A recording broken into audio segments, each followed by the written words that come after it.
and any win is a good win. I'm not so sure if they were playing anybody other than the Detroit Lions that they pulled that one out, though, because of the way that it was done, because of the second half. They looked really slow in the first. I mean, they came out of the first half, they were down 17-14. They came out of the first half against the Detroit Lions, and they were down. And so for me, in the second half, it was more about that the Lions didn't finish off what they had started. Jared Goff made a lot of mistakes. That defense went away. They didn't complete what they had started. And no, I mean, Aaron Jones just looked phenomenal last night. He looked phenomenal. You couldn't stop him in the run game. You couldn't stop him catching a ball out of the backfield. He looked great. So that was definitely a plus for the Green Bay Packers. It was a win. Any win's a good win, especially inside of your own division. So yes, I'll say it was a good win, but like I said after the Bears game, and I was even down on the Bears after I said, calm down. It was a win, but it was against the Cincinnati Bengals. Same thing here. I mean, this was a win, but it was against the Detroit Lions, and it's just you kind of got to stop, look back. Even if you're a Green Bay Packers fan, enjoy the fact that you won. Enjoy the fact that your team is on the board and they were actually able to put up points this week. But maybe look at it as a whole and maybe don't get too ahead of yourself, because I'm not so sure they're out of the clear yet.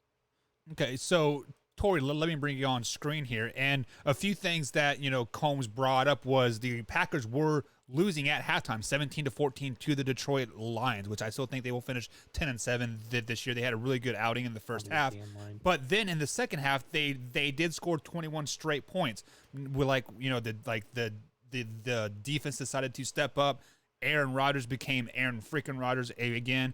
And Aaron Jones had one hell of a game. Like, I feel like they circled him saying, hey, we're going to give you the ball as many times as you want. So how big a win was this for the Packers, Tori? I agree with Brandon. It's a win.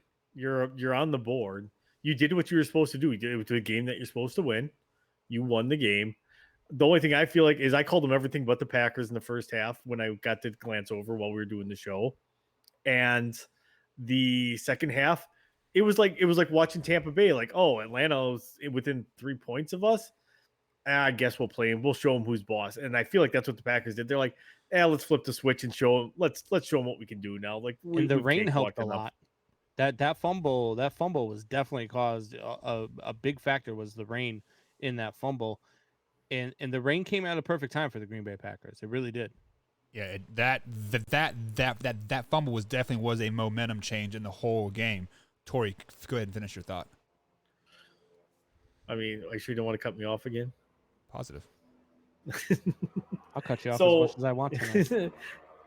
I'm a man. I'm 40 years old. I'll do what I want. And that's why we cut you off, because you can't keep a complete topic together. So, no, the Packers just, it's like I said, they flipped the switch and they were kind of like, okay, now let's show them what we can do.